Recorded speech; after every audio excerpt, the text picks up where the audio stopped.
Welcome to a very special program. This is the New Stone Age. Don't get angry with me. Don't get angry with me. That, of course, is the song that has the world buzzing about the Rolling Stones again, more than 61 years since their first ever gig. Angry, widely viewed as their best new song for many decades, and the first taster of what I'm sure is going to be seen as their best new album for eons as well, Hackney Diamonds. Over this next hour, we're going to be taking a deep dive into the record, how they made it, why they made it, 18 years after their last studio album, A Bigger Bang, and who's on it. So you'll be hearing musical guest appearances by Paul McCartney, Elton John, Stevie Wonder, and Lady Gaga. All of that as described by the band themselves in my new interviews with Mick Jagger, Keith Richards, and Ronnie Wood.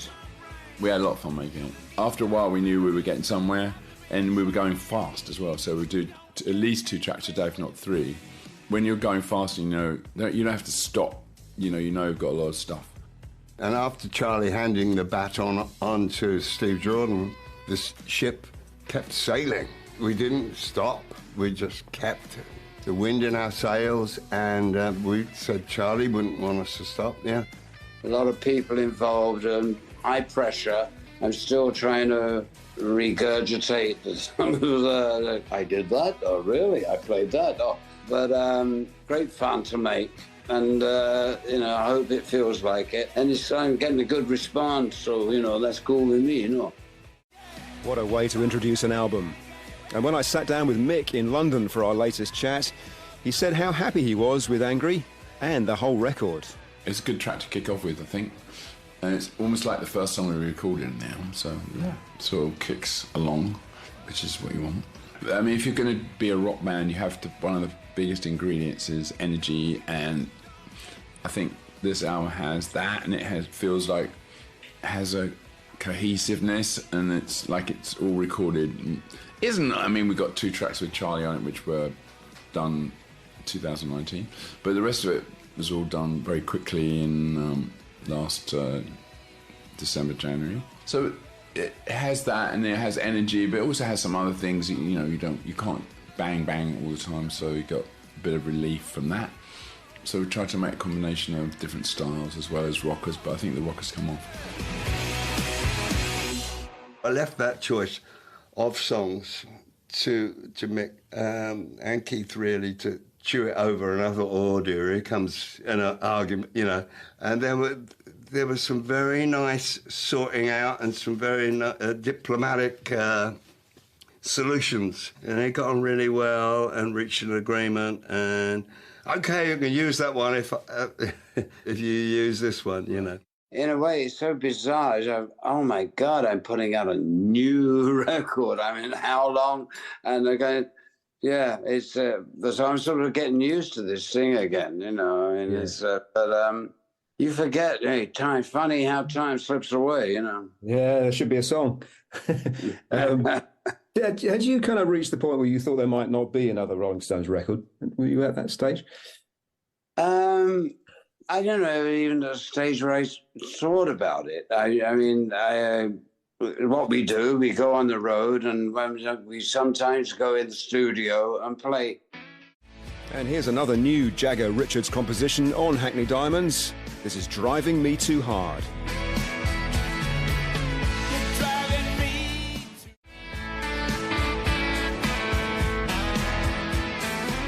Ronnie Wood told me that the amazing energy on Hackney Diamonds has a lot to do with the Stones' new producer, 30-something Grammy-winning New Yorker, Andrew Watt. A lot of that is the gathering of emphasis and organisation in a rock and roll way by our producer, Andrew Watt. He's a young boy, full of fire, full of front, and he bosses us around, and it's so, encouraging and pleasing to follow his orders.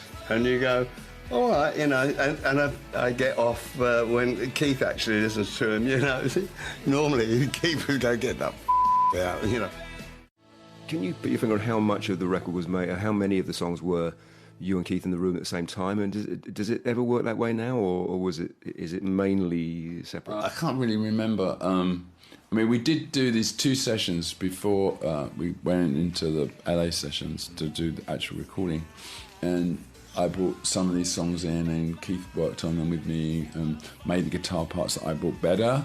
In the song Driving Me Too Hard, we found this in some of the previous sessions, but it wasn't finished, and so we kind of revived the riff and the idea, and then Keith and I finished it in the studio late in the day, so that was sort of good fun doing. The thing about this record, I think, is that Mick and I, especially Mick, I've got to give the man hats off to this push. He said, "Bam, come on, we just got to do something. It doesn't matter what we do, we got to make a record." And I said, "Okay, let's go. Let's not sort of pussyfoot about anything or anything. You got what you want to sing? Let's go." And the man had got lots stored up, and and it was a pleasure to put it together. It was a pleasure to work with Andrew Watt, who really added the gas in there as well, and kept the thing going.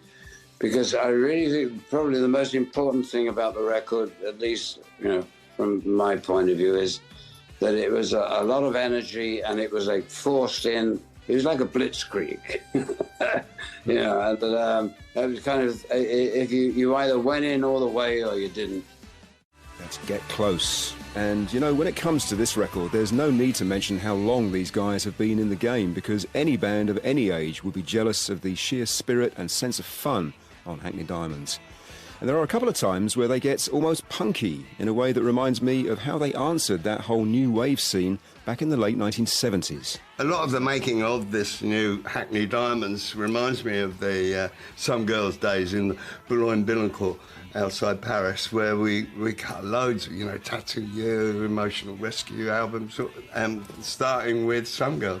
And that same kind of freedom that Mick and me had going with, we were going to call it More Fast Numbers. And, it was that same feel with some of the faster numbers on Hackney.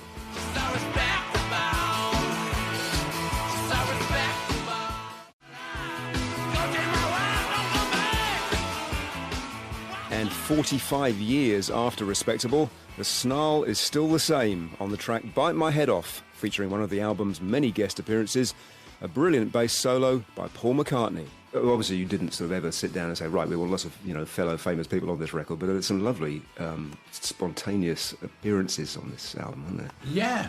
I mean, the Paul thing, it was good because that was the week that Andy was supposed to be recording Paul, and he did do some tracks with Paul, and then he said, well, why don't Paul come play on the song as well?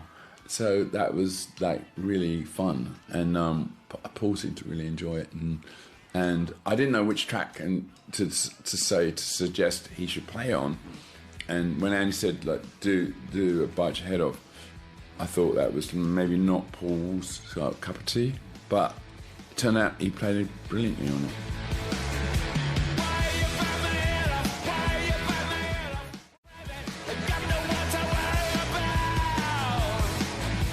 It is sort of punk or post-punk, and that's the intention, that's the style. It was always in that style, so it worked when we had fuzz bass. That's what I was worried that Paul wasn't going to fall into that, but he did.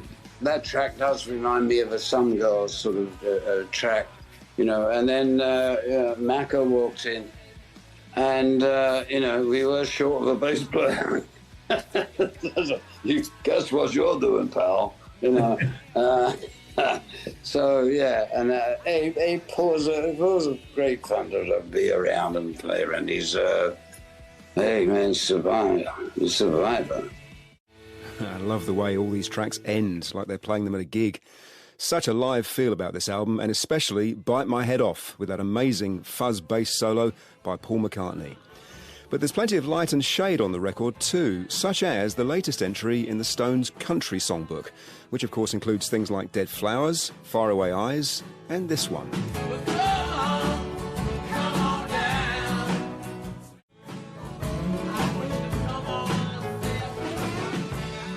Sweet Virginia from Exile on Main Street, of course. And the new country tune is called Dreamy Skies. It's sort of like Sweet Virginia, kind of in the mood of it. Or it's maybe not so rambunctious as Sweet Virginia, but it's obviously it's about being, you wanted to be alone and everything. Maybe it's I'm writing it from a lockdown experience. but it's sort of country, and I started off playing just on a slide guitar, and then Keith said to me, "What's that?" And I said, "Well, actually, so far that's it." He said, "Well, you should keep going with it." So I did, and then Ronnie sort of took over my slide part, and Ronnie made a really pretty slide part. I said, "Mick, why did you call it Dreamy Skies? You got to get away from it all." I enjoy singing that with him. Hey, we go back a while, Well, I got to take a break from it all.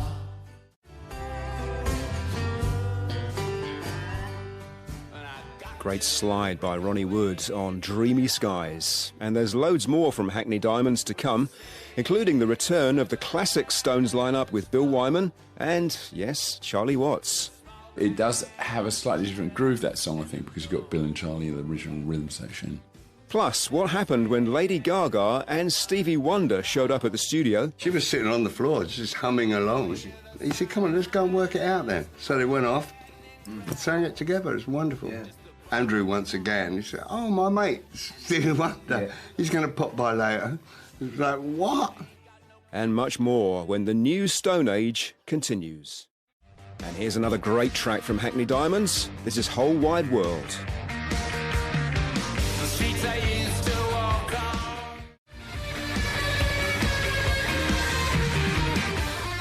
Great drumming there, and through most of the album by the man that the much-missed Charlie Watts said they should turn to if he was ever out of action, Steve Jordan. And what a job he's done. But as Mick mentioned earlier, there are two tracks on Hackney Diamonds that Charlie does play on, and one of them also marks the one-off return of Bill Wyman and some great barroom piano by Elton John. I spoke to him on Zoom and he said, "I've got to play on some songs from," and I went, "Well, hang on, join the queue, Elton." I said, "The thing is, it's not up to me." I said, "Sure, you can." I said, let's organise this. Anyway, so Andrew was already on to him. They're very close. We asked Bill to come in, so I thought Bill was very cool about it. And I said, "Do you want to do it?" And it's with Charlie. It's an old track with Charlie. Well, it's not that old, but it's not one of the ones we just recently did. And I said, "Yeah, I'll do it. Yeah, I'd love to do it." So it does have a slightly different groove, that song, I think, because you've got Bill and Charlie in the original rhythm section. If you live by the sword, gonna die by the sword.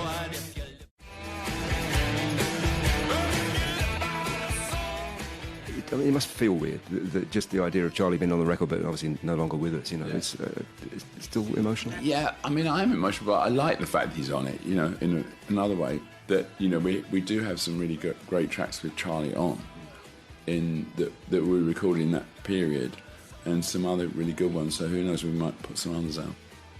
I have a picture of him as I walk out of my bedroom every day. The first thing I see is a portrait of Charlie Watts. And we tip our hats and say, you can't, there's no experience. I love that man so much, How sweet is that? Now, over the years, Keith has contributed some gorgeous ballads to Stones albums, often underrated gems like Slipping Away on Steel Wheels, and This Place Is Empty on A Bigger Bang. This album is no exception. Here he is taking the lead on Tell Me Straight. Do we have something or nothing at all? It's true. I love Tell Me Straight, your song. I just feels like it's the latest it's just one of these sort of gorgeous, vulnerable ballads that you come up with. It's just, where did that come from? Yeah, that's the other side of me that that even surprises me. You know what I mean? But, it's just a plea for some honesty. That's all. Yeah. Had you had that song around for a while, or was it relatively new? No, relatively new. Yeah, the last year or so, it was just the chord that got me, and then I said, I've got to write a song around that strange chord. That's great to hear Mick harmonising with Keith on Tell Me Straight. And how about the other track that Charlie's on? It's called Mess It Up. Come on. You stole my number.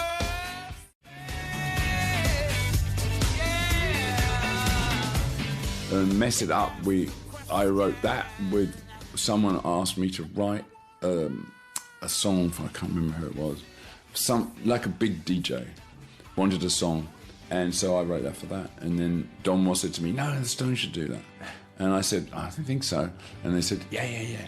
So that's how it became Stone Song, because he said that could be. Your fingerprints in the dark.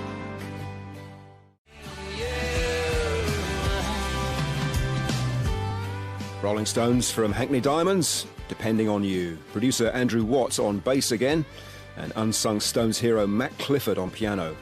Great string section on this one too. Having made a record this good and it's so lively, as I say, I mean, you must want to get some of them on the road, surely. Well, I love to play them live. I mean, it's never... People don't really take to new songs very much. But they want to hear Painted Black again. They don't want to hear, what you've just done. But so hopefully they want to hear one or two. By the time we get it on stage, it will be great, man. As Mick said, let's finish a record. I said, yeah, then what?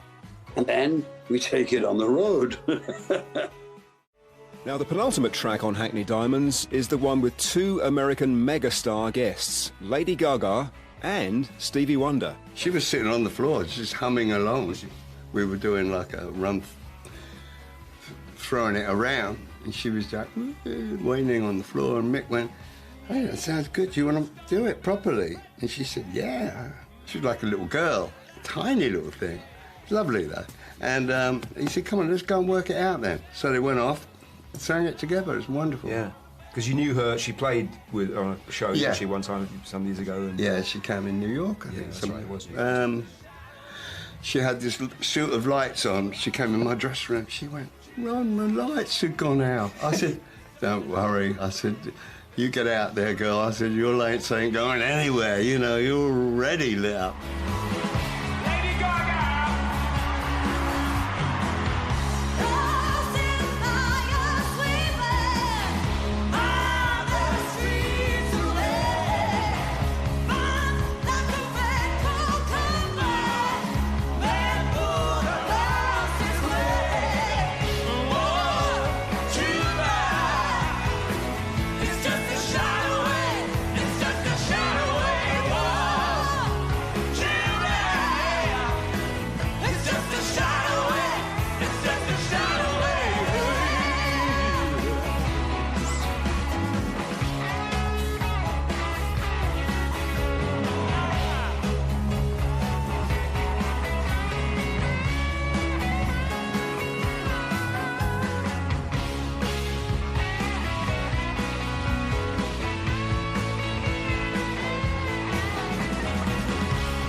The lady herself just strolled in because she was working in the studio next door, and the strains of music, and she started to just join in. So it was kind of organic, in that respect. It was not a little set-up session. Oh, let's get Stevie and Lady Gaga. It didn't happen that way. It grew by itself. And that's why I really, really like the track. She's a piece of work, man. She really is. I mean, she's got a lot of talent. I smell the sweet scent.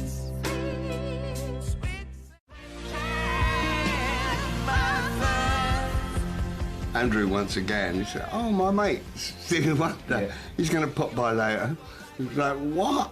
He said, I was just jamming with him yesterday or something, and I said, we're working. And he said, oh, come down, you know, can I come down?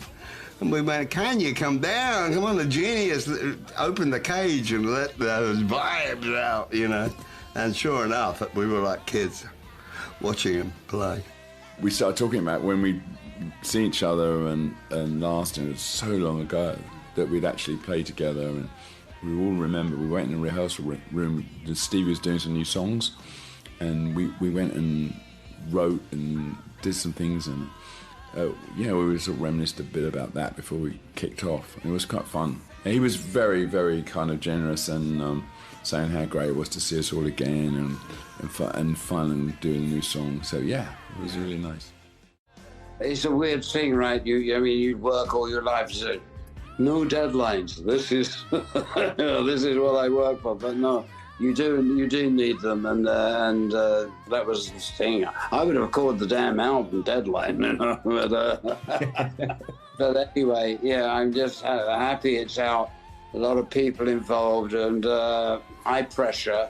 I'm still trying to regurgitate some of the, I did that, oh really, I played that, oh. But great fun to make, and I hope it feels like it, and I'm getting a good response, so that's cool with me, Everyone I've spoken to, not just the band, but everyone around you, has said to me that you all seem to be just having such fun making it. Yeah, it was. I think maybe because of that added sort of as you saying, deadline, just that, hey, you got to do this. You don't just say, oh, maybe tomorrow, I mean, you got to do it now. It infused the whole band, I think. So your pocket guide to Hackney Diamonds is almost at an end, but after Sweet Sounds of Heaven comes the album's inspired finale. Mick and Keith, on their own, going right back to the beginning and remembering this Muddy Waters track that named the band. Well, my mother told my father.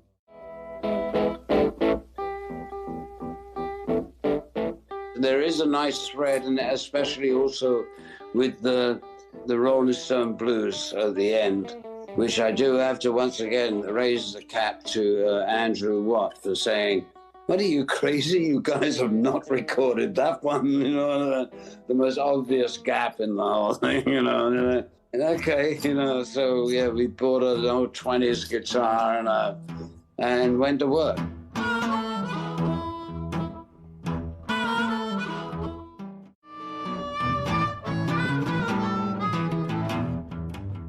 With the positivity that's already around this record, I mean, is there any element of thinking, I wish we'd got on with it a bit sooner, or is it just it was going to happen when it was going to happen? Yeah, I do wish we'd done it sooner. And we've been messing around too long and not concentrating and not being clear enough about our goals and letting it drift. And I'm not really going to blame everyone for that, but I mean, my own fault as much as anyone else's. But, I did realise that, we couldn't let it drift anymore, and we had to do it properly and do it in a quick way with someone that's going to really concentrate on it. And that's what we did. Great to see you, Mick. Thank you. Nice to see you, Paul. The New Stone Age was written and produced by me, Paul Sexton, and mixed by Nigel Appleton. It was a Listen production.